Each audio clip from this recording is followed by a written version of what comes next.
Today we're going to be talking about the foundations of public key encryption.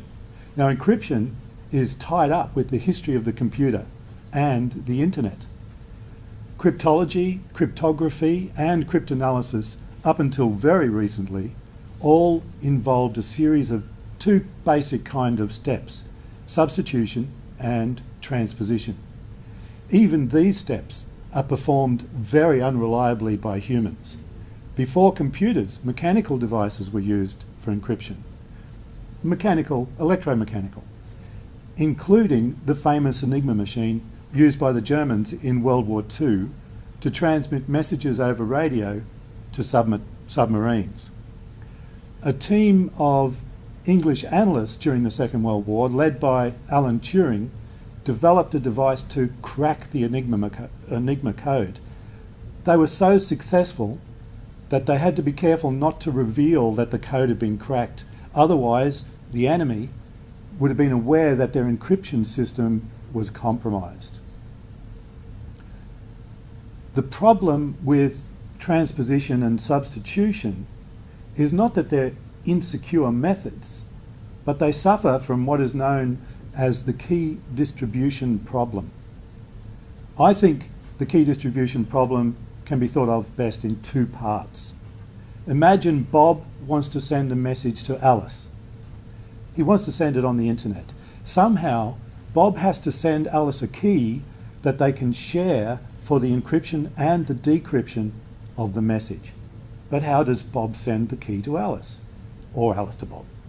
If Bob sends the key over the internet, then anyone can see the key and can use it to spy on Bob's communication. So there's an eavesdropper, call her Eve. She intercepts Bob's key. She can then use the key to read all the communication between Bob and Alice. So how did the German cryptographers get keys for the Enigma code? Well, when the German submarines set sail, their provisions included a book, and the book contained each new key for each day's encryption traffic. They didn't send the key over the radio. They couldn't send the key over the radio. This would compromise confidentiality. So how can we distribute keys on the internet? Should Bob drive over to Alice's house and physically give her the encryption keys? This might be possible if we only needed secure communication between a couple of people. But imagine attempting to do this every time you wanted to do secure communication on the internet. Imagine having to do this every time you wanted to trade overseas. E-commerce would grind to a halt. The other part of the problem, the key distribution problem, is that you can't just have one key for every person. You need one key for each pair of people, each pair of communicators. This number grows enormously as the number of needed transactions grow. 10 people need approximately 50 keys. 1,000 people need approximately 500,000 keys. 100,000 people would need approximately 5 trillion keys. In fact, before the modern development of public key, there would be an enormous trade in physical tapes just containing encryption keys. Container loads of encryption keys would be sent from one country to another.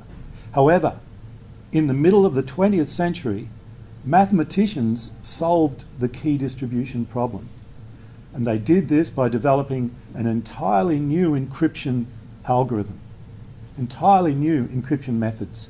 In fact, the idea for this encryption is so fantastic that at first it seems quite impossible. The system solves the key distribution problem by using only one key per person.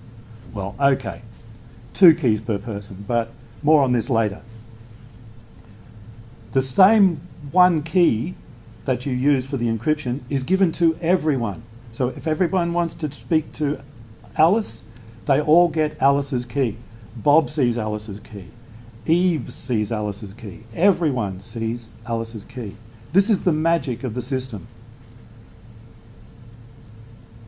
With ordinary encryption, it goes two ways. With public key encryption, the secret is it goes one way. We actually have two keys that work together, a public key and a secret private key. So that's the difference. You have two keys that work together. You can encrypt with one key and you can decrypt with the other key. And because of that, if Bob wants to send Alice a message, he can grab the key from the internet, encrypt the message, but even he cannot read the message that he's encrypted. Nobody else can read the message that he's encrypted except for Alice, who has the secret key that unlocks the message. Absolutely magic. But I can't talk about this unless I talk about the fly in the ointment, the problem with the system.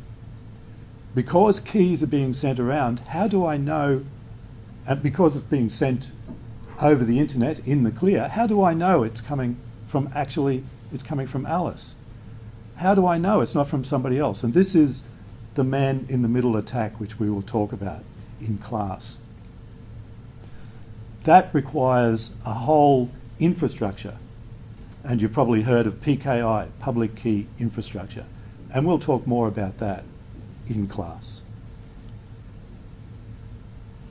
Thank you, and happy hacking.